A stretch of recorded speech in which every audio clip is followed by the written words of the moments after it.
NEET exam, CAT, CUET, PG எல்லாருக்கும் common syllabus என்னென்ன இருக்குது அப்படின்னு சொல்லியிருக்கேன். Real analysis, linear algebra, abstract algebra, ODE இதை ஃபுல்லாக தரவாக படிச்சிட்டிங்கன்னா இந்த எக்ஸாம் எல்லாத்துக்குமே அது ரொம்ப யூஸ்ஃபுல்லாக இருக்கும். இதை மட்டும் படித்து கூட இந்த 3 எக்ஸாமுமே கிளியர் பண்ண முடியும்.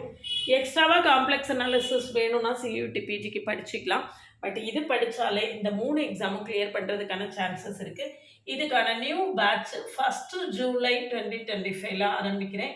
கிளாஸஸ் எப்படி இருக்குன்னு கமெண்ட்லேயும் டிஸ்கிரிப்ஷன் லிங்க் கொடுத்துருக்கேன். போய் பார்த்துட்டு கிளாஸஸ் கம்ஃபர்டபுளாக ஃபீல் பண்ணிங்கன்னா காண்டாக்ட் பண்ணுங்கள். என்ன எங்கிட்ட படித்து இதுக்கு முன்னால் இந்த எக்ஸாம்ஸ் எல்லாம் கிளியர் பண்ணவங்களுடைய சக்ஸஸ் ஸ்டோரிஸ் எல்லாம் கமெண்ட்லேயும் டிஸ்கிரிப்ஷன் லிங்க் கொடுத்துருக்கேன். போய் பார்த்துட்டு அதுக்கு பிறகு ஜாயின் பண்ணுங்கள். என்னுடைய பிளேலிஸ்ட்டையும் ஷார்ட்ஸையும் கட்டாயமாக பாருங்கள். ஒரு WhatsApp channel, insta account, Telegram குரூப்போட லிங்க் கொடுத்துருக்கேன். ஜாயின் பண்ணிக்கோங்க. நம்மளுடைய அப்டேட்ஸ் உங்களுக்கு உடனே கிடைக்கும்.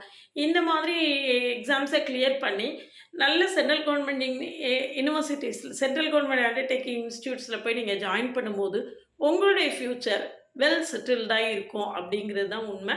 இந்த கோல்டன் ஆப்பர்ச்சுனிட்டியை மிஸ் பண்ணாமல் என்னுடைய கிளாஸஸ் எல்லாம் எப்படி இருக்குன்னு பார்த்துட்டு 1 ஜூலை ஆரம்பிக்கக்கூடிய அந்த ஆன்லைன் பேட்சில் ஜாயின் பண்ணணுன்னா காண்டாக்ட் பண்ணுங்கள்.